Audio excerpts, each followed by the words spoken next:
పదవి ఉంది, అలాగే మనకు అధికారం ఉంది కదా అని ఇంకా అహంకారంతో కనుక రెచ్చిపోతే అది కన్ను మిన్ను కానకుండా ఏ పైతే మాటలు అయితే కనుక అనాలనిపిస్తుంది. అవే మాటలు ఒక్కోసారి అందరి ముందు పరువు కూడా తీస్తుంటాయి. వీళ్ళ అహంకారానికి దెబ్బ కొట్టేలాగా పరువు కూడా తీస్తుంటాయి. ఇప్పుడు అదే జరిగింది. ట్రంప్ భారతదేశ విషయంలో అయితే కనుక చాలా దారుణంగా అహంకారంతో కూడినటువంటి ఆంక్షలు విధించబోయారు. మన వాళ్ళు దానికి ధీటుగా సమాధానం చెప్పారు. ఏం జరిగింది ఏంటని చూస్తే కనుక ప్రపంచ ఆర్థిక సదస్సులో అమెరికా అధ్యక్షుడు డొనాల్డ్ ట్రంప్ భారతదేశాన్ని ప్రపంచ వేదికపై అవమానించడానికి అయితే ప్రయత్నించారు. ఒకసారి కాదు, 3 సార్లు. 3 రోజులు జరిగిన సదస్సులో 3 రోజులు కూడా అవమానించడానికి ప్రయత్నించారు. అయితే మన గూగుల్ CEO సుందర్ పిచాయ్, అదేవిధంగా మన జయశంకర్ గారు కూడా ధీటైన సమాధానం అయితే కనుక ఇచ్చారు. అసలు ఏం జరిగింది ఏంటి చూసినట్లయితే కనుక ప్రపంచ వేదికపై అవమానించడానికి ట్రంప్ ప్రయత్నించినప్పుడు సుందర్ పిచాయ్ యొక్క నిశ్శబ్దమైన అదే సమయంలో శక్తివంతమైన సమాధానం అయితే కనుక అంతర్జాతీయ సదస్సులో సంచలనం సృష్టించింది. అందరూ కరతాళ ధ్వనులతో అభినందనలు తెలిపారు. ఇది ఏం జరిగింది చూస్తే ఈ సదస్సులో భారతదేశం తరపున అయితే కనుక మన విదేశాంగ మంత్రి గారు అయినటువంటి జయశంకర్ గారు మరియు గూగుల్ CEO సుందర్ పిచాయ్ గారు కూడా కూర్చోవడం జరిగింది, ఈ సదస్సులో ఉండడం జరిగింది. ఆ సమయంలో ట్రంప్ భారతదేశం సాంకేతికత మరియు ప్రజాస్వామ్యం గురించి ఎప్పుడు గొప్పగా మాట్లాడుతూ ఉంటుంది కదా, అంటే టెక్నాలజీ గురించి ప్రజాస్వామ్యం గురించి గొప్పగా మాట్లాడుతుంది. కానీ అమెరికా సంస్థలు, అమెరికన్ వ్యవస్థలు లేకపోతే భారతదేశంలో అసలు ఈ పురోగతి, ఈ అభివృద్ధి అని సాధ్యమవుతుందా అని ప్రశ్నించి భారతదేశాన్ని అవమానించడానికి అయితే ప్రయత్నించారు.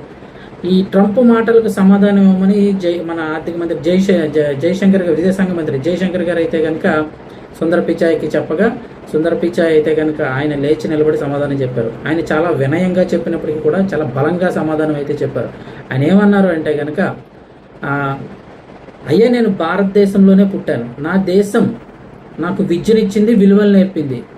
జ్ఞానానికి మరియు టెక్నాలజీకి, సాంకేతికత అనేది పాస్పోర్ట్ అనేది ఉండదు. కాకపోతే ఎంతోమంది భారతీయ ఉపాధ్యాయులు మరియు ఇంజనీర్ల కుటుంబాలు చేసిన త్యాగమే నా ప్రయాణానికి పునాది అని చెప్పేసి ఆయన అయితే చెప్పారు. సుందర్ పిచాయ్ చెప్పిన ఈ సమాధానానికి ట్రంప్నైతే ఆశ్చర్యపరిచింది. కొద్దిసేపటి తర్వాత జయశంకర్ గారు సహకారం అనేది బలహీనత కాదు, అది బలం అని అయితే కనుక చెప్పారు. ఆ చెప్పేటప్పటికి సభ మొత్తం కరతాళ ధ్వనులతో మారుమోగిపోయింది. అంటే ఒక ఇంజనీర్ తయారవ్వాలన్నా, ఒక డాక్టర్ తయారవ్వాలన్నా ఎంతోమంది ఉపాధ్యాయులు ప్రభుత్వం ఇచ్చినటువంటి ఈ యొక్క బెనిఫిట్స్ అన్నీ ఉపయోగించుకొని అందరూ తయారవుతుంటారు. ఏదైనా సరే అది కూడా ప్రజల నుంచి వచ్చేది, అదంతా కూడా సహకారమని అనుకోవాలి. ఇక రెండో రోజు కూడా ట్రంప్ తన అధికారాన్ని ఉపయోగించి మళ్ళీ భారతదేశాన్ని బెదిరించడానికి ప్రయత్నించారు. భారతదేశం కనుక అమెరికా నిబంధనలు ఉల్లంఘిస్తే వాణిజ్యాంశాలను మళ్ళీ ఎదుర్కోవాల్సి వస్తుంది. అలా అంతేకాకుండా గూగుల్ అనేది ఇప్పుడు అమెరికాతో ఉంటుందా, ఇండియాతో ఉంటుందా, భారతదేశంతో అని సుందర్ పిచాయ్నే నేరుగా ప్రశ్నించి మళ్ళీ అవమానించడానికి ప్రయత్నించారు. సుందర్ పిచాయ్ కాసేపు నిశ్శబ్దంగా ఉండి ఆ తర్వాత ఆయన ఇది ఒకే మాట చెప్పారు. ఏంటంటే, నేను ఎల్లప్పుడూ కూడా మానవాళికి మాత్రమే సేవ చేస్తాను.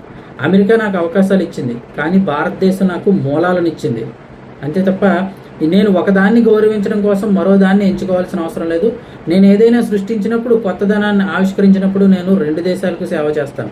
ముఖ్యంగా చెప్పేది ఏంటంటే, నేను అందరికీ సేవ చేస్తాను తప్ప ఒకదాన్ని ఎంచుకోవాల్సిన అవసరం నాకు లేదంటూ లోతైన సమాధానం ఇచ్చారు. ఆయన మాటలు దేశాలు విభజనప్పుడు మానవత్వం యొక్క ఆవశ్యకతను తెలియజేస్తున్నాయని మరొకసారి సభ మొత్తం చప్పట్లతో మారుమోగిపోయింది. ఇంకా సదస్సు చివరి రోజు కూడా ట్రంప్ తన కోపాన్ని, అంటే అహంకారం ఇలా దెబ్బల మీద దెబ్బ పడుతుంటే ఏదోలాగా ఆధిపత్యం నిరూపించుకోవాలని 3వ రోజు కూడా కోపం బహిరంగంగా చూపించారు. ఏంటంటే, భారతదేశం ఈ రాత్రిలోగా అమెరికాకు తన మార్కెట్ను పూర్తిగా తెలవాలి, లేకపోతే కనుక ఆంక్షలు ఎదుర్కొంటుందని అయితే చెప్పారు. గూగుల్ అమెరికానా లేక భారతదేశంలో అనేది ఇప్పుడే చెప్పాలని తుది హెచ్చరిక చేశారు. సుందర్ పిచాయ్ మరొకసారి సదస్సులో 3వ రోజు కూడా నిశ్శబ్దంగా లేచి నిలబడ్డారు. ఒక దేశం లేదా ఏదైనా ఒక వ్యక్తి బెదిరిపోయి దానికి భయంతో లొంగిపోవడానికి నేను ఎప్పుడు ఇష్టపడను. భయంతో వెళ్ళిపోయి ఒక మూల కూర్చోవడం అనేది అసలు జరగదు. నేను ఎప్పుడైనా లొంగానంటే అది కేవలం గౌరవానికి మాత్రమే లొంగిపోతాను. ఏ దేశమైనా లొంగిపోవాలని అడిగితే నేను ఎప్పుడు లొంగిపోయే సమస్య లేదంటూ చాలా దృఢంగా సమాధానం ఇచ్చారు. ట్రంప్కు ధీటుగా సమాధానం చెప్పిన సుందర్ పిచాయ్ ప్రసంగానికి సభలో ఉన్నటువంటి అనేక మంది నాయకులు లేచి నిలబడి చప్పట్లు కొట్టారంటున్నారు. అంతేకాకుండా ఈ సదస్సులో కేవలం వ్యాపార చర్చలు మాత్రమే కాకుండా మానవత్వం, నాయకత్వం మరియు సూత్రాలకు సంబంధించిన ఒక మలుపుగా మారిందంటున్నారు. సుందర్ పిచాయ్ మాటలు కోట్లాది మంది యువతలో ఆత్మవిశ్వాసాన్ని మరియు గర్వాన్ని నింపాయి. అలాగే ఆయన అధికారానికి తల వంచడానికి నిరాకరించడం, తన వినయం, గౌరవం మరియు సత్యం ద్వారా భారతదేశం యొక్క గౌరవాన్ని నిలబెట్టారని అయితే చెప్తూ ఉన్నారు. ప్రపంచ చరిత్రలో అధికారం కన్నా సూత్రాలే బలమైనమని ఈ సంఘటన అయితే గట్టిగా నమోదు చేసింది. అలాగే అహంకారం ఎక్కువైపోయిన వారికి కూడా ఇది గట్టి సమాధానం అనే చెప్పుకోవచ్చు. లేటెస్ట్ అప్డేట్స్ కోసం ఛానల్ని సబ్స్క్రైబ్ చేసుకోండి.